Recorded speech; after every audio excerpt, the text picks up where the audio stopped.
یہ کوئی اچھی چیز نہیں ہوتی کہ آدمی کسی دینی اجتماع کا، دینی اجلاس، دینی پروگرام کی مخالفت کرے۔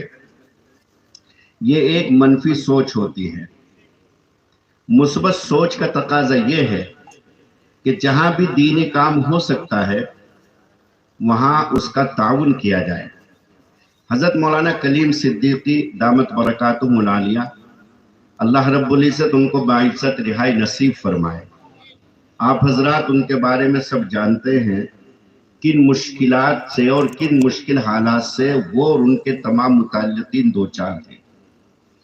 اور کتنے ہزاروں لوگوں نے ان کے ہاتھ پر ایمان قبول کیا، اور ان کی کتنی بنیادی خدمات ہیں۔ یقینی طور سے ان کو بے قصور اور بے گناہ اور مکمل طریقے سے ان پر بیجا الزامات لگا کر جیل کی سلاخوں کے پیچھے ان کو ٹھونس دیا گیا۔ ان کے رفقا کو ان کے ساتھ ڈرائیور ان کے، وہ ایک مستقل ایک کہانی ہے۔ مجھے تو یہ عرض کرنا ہے کہ چند سال پہلے کی بات ہے، ان کے بارے میں کتاب لکھی گئی، اور اس کتاب کے اندر صاحب کتاب نے، جو اہل علم کا طبقہ ہے وہ جانتے ہیں، صاحب کتاب نے جتنی بےہودگیاں ہو سکتی تھی وہ ساری بےہودگیاں انہوں نے اس میں جمع کی۔ حضرت مولانا کے کچھ متعلقین اور محبین جمع ہوئے اور انہوں نے اس کتاب کا جواب دینے کی کوشش کی۔ حضرت مولانا کا مزاج چونکہ ہم لوگوں نے قریب سے دیکھا مثبت مزاج ہے، تو انہوں نے اس جواب دینے کو منع فرما دیا اور کہا کہ ہمارے لیے زیب نہیں دیتا کہ جس زبان کا انہوں نے استعمال کیا ہے اسی زبان کا ہم استعمال کریں۔ اور اس کے بعد ایک دیوبند کے اندر کانفرنس ہوئی۔ اس کانفرنس میں ایک بک اسٹول کے اوپر اس کتاب کو رکھا گیا،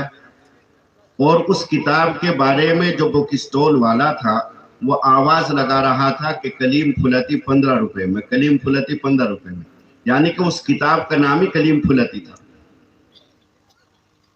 تو حضرت مولانا کو کسی نے بتلایا کہ آپ سے متعلق جو کتاب لکھی گئی اور جس میں بہت ساری بےہودگیاں، مجھ جیسا آدمی ہوتا تو یقینی طور سے کوشش کرتا اس کا کچھ نہ کچھ رد کرنے کا، کچھ نہ کچھ جواب دینے کا، کچھ نہ کچھ لکھنے کا، لیکن ان کا ظرف دیکھیے کتنے اعلیٰ ظرف انسان ہیں وہ، کہ جب ان کو پتا چلا کہ مجھ سے متعلق لکھی ہوئی کتاب دیوبند کی مارکیٹ میں فروخت کی جا رہی ہے، اندازہ کیجئے کہ ساری بےہودگیاں، بدتمیزیاں، جو اس میں گندی زبان استعمال ہو سکتی تھی، غلیظ زبان، وہ ساری غلیظ زبان ان کے بارے میں استعمال کی گئی تھی۔ لیکن جب اس اللہ کے بندے کو پتا چلا کہ مجھ سے متعلق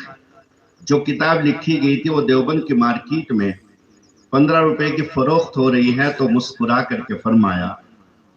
کہ الحمدللہ، اللہ کا شکر ہے کہ آج کلیم پھلتی کی جو حیثیت ہے وہ دیوبند کی مارکیٹ میں کم از کم 15 روپے کی تو بنی۔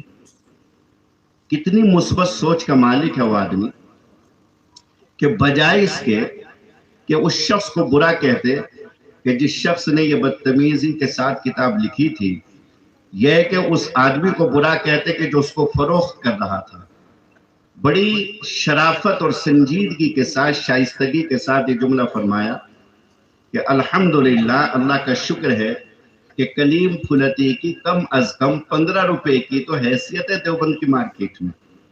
میرے لیے یہ فخر کی بات ہے کہ میری حیثیت اور میری مارکیٹ دیوبند میں 15 روپے کی بنی۔ یہ ہوتی ہے دوستو مثبت سوچ، اور منفی سوچ یہ ہوتی ہے